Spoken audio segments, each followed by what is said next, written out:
시간에는 우리 이제 그동안 그 장명을 하는 것에 대해서 쭉 공부를 했는데요. 이제 주로 그 본명을 장명하는 것에 기준을 두고 우리가 그 이론을 공부를 했었죠. 그런데 이제 실제 그 이름에는 본명 이외에도 또 여러 가지 그 사용되는 이름이 있고 또 그 우리가 장명 기법을 활용해야 되는 부분들이 많습니다. 그래서 이번 시간에는 이제 그 본명 이외에 또 다른 이름들을 어떻게 짓고 어떤 것이 좋은 것인가 이런 것들에 대해서 공부하는 시간이 되도록 하겠습니다. 그래서 제일 먼저 이제 그 개인에게 한 사람에게 이름 중에서 이제 그야말로 호적에 올리는 그 본명 말고도 또 여러 가지 이름들을 같이 쓰고 있어요. 그게 이제 대표적인 것이 호라고 하는 거 하고요. 그 다음에 이제 흔히들 또 예명이라고 많이 들어보셨죠. 그런 식으로 이제 그 본명 외의 이름을 가지고 사용하는 예가 많은데 이제 그런 부분들을 같이 공부를 하겠습니다. 그리고는 이제 그 개인의 이름 외에 이제 상호랄지 상품이랄지 이렇게 또 다른 이름의 그 장명에 대해서도 살펴보게 되겠고요. 그래서 제일 먼저 이제 그 호라는 거, 또 예명 이런 것들에 대해서 같이 알아보도록 하지요. 그 호라고 흔히들 이제 많이들 우리가 쓰는데 호 하면은 제일 먼저 생각나는 게 무슨 그 옛분들, 옛날 분들 뭐 퇴계 이황, 율곡 이 이래서 그 이름 앞에 뭐가 또 붙어서 예, 뭐 또 다산 정약용 그래서 뭐 이렇게 또 다산 선생, 율곡 선생 이렇게 호만 부르기도 하고요. 또 이 원래가 이이라는 이름인데 그 호를 붙여서 이율곡, 이퇴계, 뭐 정다산 이런 식으로도 부르고요. 그래서 그 본명이 아닌 이름이 같이 붙는 경우를 많이 봅니다. 그런 것들을 이제 호라고 하지요. 그래서 그 자기의 그 원래 본명 외에 이제 지어서 남들이 부를 수 있도록 한 그런 호칭이고 좀 누구나 허물없이 부를 수 있도록 지은 호칭이라고 볼 수 있습니다. 우리가 본명에 대해서 이제 그 공부를 할 때 그 남의 이름을 함부로 부르는 것도 좀 예의에 어긋나는 거였죠. 특히나 아랫사람이 윗사람의 이름을 감히 특히나 부모나 스승의 이름을 함부로 입에 다 뭐 아무개 이렇게 부르면 안 된다는 그런 내용도 있었잖아요. 그런 식으로 옛날 사람들은 그 자기의 본명 이름을 그렇게 함부로 쓰지 않는 것을 어떤 예로 생각을 했기 때문에 이름 말고 그러면 누구나 그 뭐 나이 어린 사람도 그 윗분의 이름을 그냥 편안하게 누구누구 선생 이렇게 부를 수 있도록 편안하게 쓸 수 있도록 이제 만든 호칭이 호라고 볼 수가 있어요. 그래서 그 이제 그 본명은 뒤로 두고 이제 편하게 누구나 좀 사용하도록 이렇게 이름을 지어 놓은 그런 이제 호칭이고 그 자기 자신도 이제 남에게 자기의 이름을 소개할 때도 편안하게 쓸 수 있는 이름이고 타인도 좀 뭐 나이나 이런 지위 이런 고하를 좀 막론하고 좀 편하게 쓸 수 있는 호칭이 되고요. 그래서 이 그 호를 옛날 분들은 뭐 거의 다 대부분 양반가의 사람들이라면 다 가지고 있었다고 볼 수 있고 그 본명 이름을 직접적으로 부르지 말라는 그런 관념에서 시작을 해서 이제 또 다른 그 사람을 지칭하는 대표적인 어떤 호칭으로 자리 잡은 그런 것이 이제 호라고 할 수가 있습니다. 그래서 이제 그 호가 나타난 그 문헌을 좀 살펴보면 대략 한 삼국시대에서부터 이렇게 문헌에 좀 보이기 시작을 해요. 그 사람의 이름이나 정식 명칭 말고 이제 또 누구 선생 이런 식으로 이 명칭을 붙여주는 것을 볼 수가 있었고 조선시대까지 이제 그 삼국시대 이후로는 이름도 한자로 중국식으로 짓는 것이 이제 좀 유행하고 그게 정식화되면 일반화되면서 호는 대부분 다 한자로 지어졌죠. 그래서 조선시대까지는 이제 그 양반가에서 주로 한자로 호를 쓰고 있었고 이제 한말 이후에 이제 우리글 한글을 굉장히 중요시하는 그런 그 시대적인 그런 속에서 이제 한글학자들 위주로 해가지고 순 한글로 호를 짓는 그런 분들도 이제 나오게 됩니다. 그래서 우리들 많이 들어보는 그 가람 이병기 선생이나 뭐 그 외솔 최연배 선생이나 또 뭐 그 전영택 선생의 늘봄이라는 호 같은 경우는 이제 순 한글로 된 호고, 예, 그 이제 우리말 호로 좀 특색 있으면서 많이 알려진 예, 그런 호죠. 그래서 이제 그 이렇게 좀 어떤 그 지식인들 위주로 많이 사용을 했고, 또는 이제 예술을 하거나 좀 특별한 직종에 있는 분들이 많이 썼고, 그냥 평범한 일반인들도 뭐 다 호를 가지고 있다고 보기는 어렵죠. 이제 요즘에는요. 그렇지만 또 그러면서도 그 일반인이라 할지라도 또 그 자기만의 호를 만들어서 쓰고 하는 분들을 또 많이 보게 됩니다. 그래서 요즘 현대에는 이제 뭐 어떤 지위나 이런 거에 상관없이 다양한 지위나 직종에서 뭐 꼭 비단 무슨 문학을 하거나 꼭 예술을 하는 분들이 아니더라도 일반인들도 사용하는 걸 볼 수가 있고, 이제 우리 특히나 이 동양학을 하는 분들이 또 호를 많이 가지고 계시죠. 호를 좀 가지려고 하고, 그래서 이 동양학을 공부하다 보면 보통 이제 스승님께 좀 호를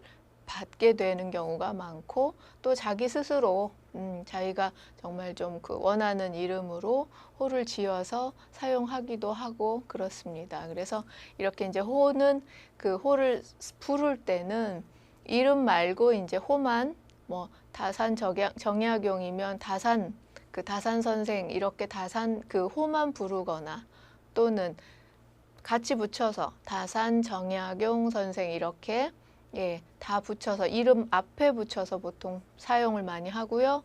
또는 이제 성씨하고 이렇게 붙여서 이름처럼 정다산 이렇게 그렇게도 사용을 하고요. 그래서 이렇게 이제 호가 예전부터 많이 사용이 돼 있고 현대에도 사용이 되는 이름의 종류 중에 하나인데, 또 그 호 중에서도 또 여러 가지로 또 조금 그 종류를 나눠 볼 수가 있어요. 그래서 보통은 이제 호를 다른 이름으로 이제 아호라고 많이 하죠. 그래서 저기서 아호는 이제 어리다는 아자가 아니고 그 우아하다는 아자, 아름다울 아자를 써서 이제 아호라고 보통 많이 얘기를 하고요. 그다음에 이제 다른 이름으로 당호나 별호 이런 것도 볼 수 있고, 그다음에 이제 비슷한 이름으로 아명이나 관명, 예, 이제 이런 것들은 더 자세하게 뒤에서 살펴보죠. 그리고 이제 그 호는 아니더라도 어쨌든 호의 그 역할을 하는 것 중에서 승명이나 기명도 볼 수 있습니다. 승명은 이제 승려의 이름이고, 기명은 이제 그 기생의 이름 따로, 예, 그래서 그 이 직업적인 부분에서 나오는 그 호 이름이라고 할 수가 있죠.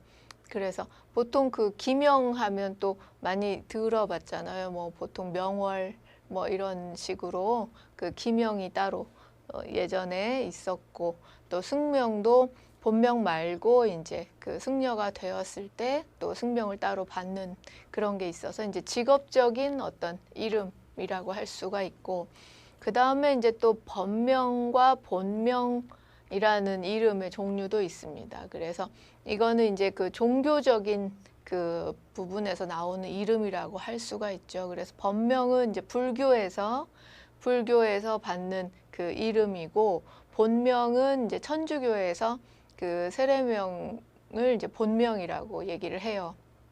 그래서 법명하면 그 물론 이제 스님들도 법명이 있으셔서 이제 스님들 성함 이렇게 이름 얘기할 때 법명이다 이렇게 얘기도 하지만, 일반 그 불교 신자들도 이제 불교식 이름을 이렇게 가지게 되는데 그걸 법명이라고 하고요. 무슨 예를 들면 무슨 그 뭐 자애심, 예, 뭐 이런 이름, 불교식 이름을 가지면서 이제 종교 생활 하는데 그 이름을 쓰는 거고요. 이제 본명은 이제 뭐 천주교에서 그 세례 받으면서 그 세례명을 선택해서 쓰게 되죠. 뭐 베드로랄지 뭐 마리아랄지 이런 세례명을 쓰게 돼서 이제 그 천주교에 가면 그 신자들끼리는 그 이 세례명으로 서로들 부르게 되죠. 그래서 자기의 원래 이름 말고 그 종교 안에서 이 쓰게 되는 어떤 또 다른 호라고 할 수가 있습니다. 그 외에 이제 조금 다른 형식이지만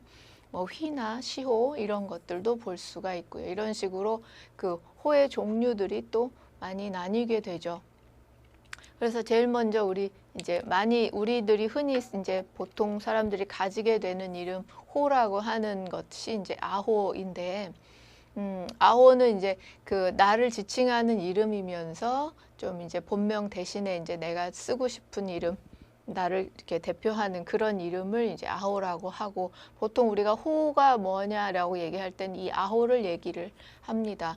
그 다음에 이제 당호라고도 있는데, 당호는 이제 원래 그 집의 이름을 얘기를 하는데, 보통 그 옛날 분들 이제 그 특히나 양반가에서는 무슨 그 따로 이제 정각을 지어서 이제 그 거기서 공부하거나 이렇게 거처하는 그런 이제 공간을 많이 가지고 계셨었죠. 거기에 이제 다 그 건물 앞에 이렇게 현판 붙여서 그 건물의 이름을 다 이렇게 붙여 놓게 되는데, 무슨 매월당이랄지 이런 식으로 그 이름을 붙이게 되죠. 그 정각에 그 건물에 그 건물에 있는 이름을 그냥 그대로 자기의 호처럼 그 집에 사는 사람이라는 뜻으로 그 호처럼 같이 쓰기도 했습니다. 그래서 뭐 매월당 김시습처럼 이렇게 내가 어디 살던 분 그 이름, 그 사는 집의 이름을 바로 호처럼 쓰는 경우도 많이 있었고요. 그다음에 이제 또 별호라 그래서 그 우리로 치면 별명이죠. 근데 이제 그 조선시대 특히나 학자들 사이에 친구들끼리 좀 독특하다 하는 그런 별칭을 들어서 별호를 또 지어서 그 호처럼 쓰는 경우도 많이 있었습니다. 그래서 이제 다 같은 이름이고, 이제 우리가 지금 이제 현대에 우리가 쓰는 호라고 하면 이제 이 아호에 해당이 되겠죠. 그래서 좀 그 이름 말고, 그러니까 본명 말고 자기를 표현할 수 있는, 지칭할 수 있는 또 다른 호칭을 만들어서 쓰는 것이 이제 아호라고 할 수 있습니다. 그래서 이제 실제 그 원래 이름 또는 이제 옛날 분들의 그 자 대신에 쓰는 이름이고요. 이제 타인도 그 이름을 불러주는 것이 이제 일반적인 통례고, 자기도 자기를 소개할 때도 쓰기도 하고요. 그래서 보통은 이제 그 위에 어른이나 스승이나 이렇게 지어주는 경우가 많은데, 이제 이 호라는 것은 스스로 지을 수 있다는 것이 또 이 이름의 특색일 수 있습니다.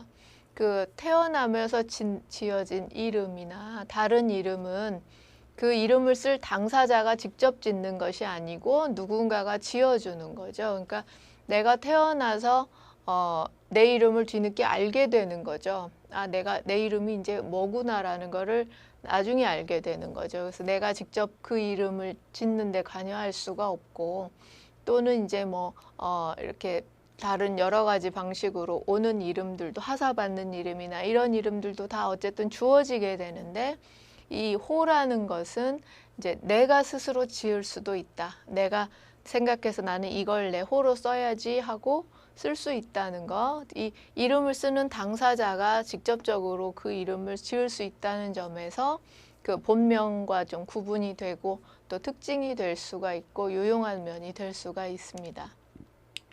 그 다음에 이제 자라고, 지금은 우리는 이제 현대에는 안 쓰지만 조선시대까지 이제 자라고 해서 또 그 이름 본명 외에 또 붙여지는 이름이 있었습니다. 그래서 그 예기의 공례편에 보면 그 남자가 20세에 관례를 행하면서 성인이 되면은 자를 짓게 되고, 또 여자도 15세 이상이면 결혼하면서 비녀를 꽂으면서 자를 짓는다라는 대목이 있어요. 그래서 이제 성년이 되면서 그 성년이 되는 그 의례를 치르면서 이제 자를 많이 부르죠. 그래서 그 조선시대의 기록이나 이렇게 옛날 분들 문헌을 보면 그 명은 뭐고 자는 아무개 누구에 대해서 소개가 있을 때 그 사람은 무슨 김씨인데 명은 뭐고 자는 뭐다 이런 식으로 자를 꼭 같이 쓰는 거를 볼 수가 있어요. 그래서 이렇게 좀 그 이것도 일종의 호의 종류이기는 하죠. 그런데 이제 이런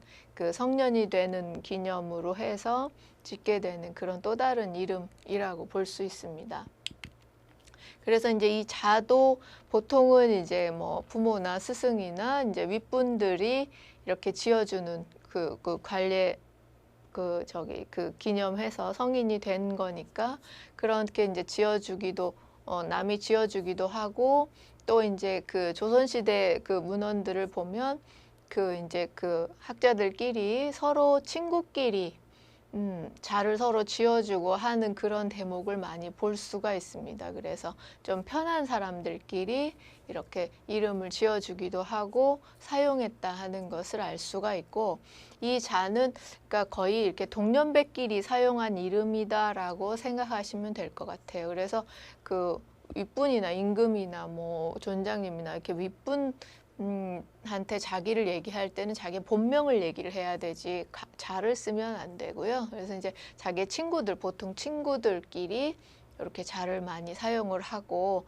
다른 사람을 부를 때도 이제 내가 대충 그 사람하고 동년배거나 뭐 이렇게 크게 차이가 안 나면 자를 불러도 되지만, 이제 너무 그 지위가 차이가 나는 경우는 또 쓰지 않고 뭐 그런 경우들을 볼 수가 있습니다. 그래서 이제 현대에는 우리가 이제 뭐 자까지 따로 하지는 않는데 이것도 이제 호의 종류로 쓰고 있었죠. 그 다음에 이제 아명, 관명, 예, 이제 아명 그럼 이제 어릴 때 부르는 이름이고, 보통 이제 그 옛날에는 이제 어릴 때 그 사망도 많고, 예, 뭐 여러 가지 어릴 때 많이 횡액도 많고 했던 시절이라서 보통은 이제 건강하게 잘 크기를 바라는 그런 기원이 많이 들어간 이름이고, 그래서 보통 이제 집에서 아버지가 많이 지어주게 되고요. 그래서 그 뭐 특이한 태몽이 있었으면 태몽을 반영을 하는 이름이거나, 이제 주로 좀 일부러 천하게 지었다고 해요. 일부러. 그래서 좀 액땜하는 의미에서, 왜냐하면 그 어떤 그 신의 안 좋은 신의 시샘을 면하고 좀 천하게 이렇게 둬야 이렇게 주목받는 걸 덜 하니까, 그래서 이제 그런 의미에서 그런 어떤 안 좋은 기운을 피한다는 의미에서 일부러 이제 천한 이름을 지었다고 해요. 그래서 그 옛 문헌에 보면 뭐 그 양반집 아들인데 아명은 뭐 돼지라는 아명을 쓰거나, 예, 뭐 이런 경우도 많이 찾아볼 수 있습니다. 그러면 이제 일부러 그렇게 우리 아이를 이렇게 그 천한 이름 속에 묻어놓는다는 그런 의미를 가진 것 같아요. 그래서 이제 어릴 때 좀 이렇게 아명을 부르다가 이제 어느 정도 관례를 치르거나 뭐 하면은 이제 본명을 쓰게 되고, 그렇죠. 그리고 또 이제 관명은 말 그대로 이제 관례를 치르면서 이제 또 특별히 받는 이름입니다. 그래서 이제 관례 후부터 사용하게 되는 그런 이름이고, 그래서 그 진짜 그 본명은 따로 있고 또 이런 이름들을 또 부가적으로 사용을 한 것을 알 수가 있죠. 그 다음에 이제 또 이제 좀 그 일반적인 지금 앞에서 쭉 살펴본 호, 그 개인의 이름 호의 종류하고는 조금 색다르지만 그래도 이제 호 그 별칭으로 이름 외의 이름으로 볼 수 있는 것이 이제 휘호, 시호 뭐 이런 것들이 있습니다. 그래서 휘는 이제 남을 존중해서 조금 특별하게 부르는 이름이고, 시는 이제 그 어떤 사람이 죽고 난 다음에 그 죽은 사람의 그 공과 생전 행적을 봐서 임금이 이제 특별히 내려주는 그런 칭호를 이제 시호라고 하죠. 대충 무슨 공 이렇게 충무공 무슨 공 이런 식으로 이제 임금이 특별히 나중에 이렇게 칭호를 또 덧붙여주는, 예, 그런 이제 좀 특별한 이름이고, 또 이제 이거와 비슷하게 또 묘호라고 있죠.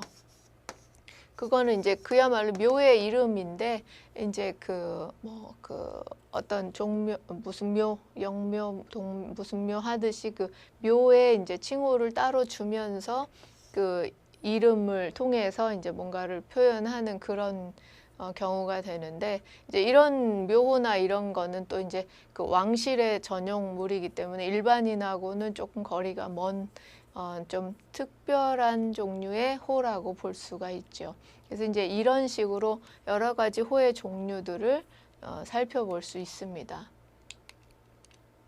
그런데 이제 이런 호는 이제 요즘 현대에서도 이제 우리가 앞에서 여러 가지 뭐 우리 지금은 그렇게 뭐 관명 뭐 자 이런 것들은 안 쓰지만 어쨌든 아호라고 해서 이제 호를 쓰기도 하지요. 그래서 어쨌든 이 호의 이제 쓰임새를 살펴볼 수가 있는데 우선은 이제 이 호는 그 원래 자기가 가지고 있는 이름 말고 더 또 사용하면서 그것도 어쨌든 자기를 부르는 이름이고 불러지는 이름이기 때문에 어떤 그 성명의 기운이 충분히 작용이 됩니다. 그렇기 때문에 그동안에 자기한테 어떤 부족했던 그 운을 더 보충해주는 그런 개운의 역할, 기운을 보충해주는 그런 쓰임으로 쓰일 수 있습니다. 그래서 그 우리가 본명을 지을 때도 그 사람의 사주에서 좀 부족한 기운을 채워주는 게 좋다 했었는데 이제 호에서도 마찬가지로 어떤 그 자기 자신에게 더 도움이 되는 기운을 취해서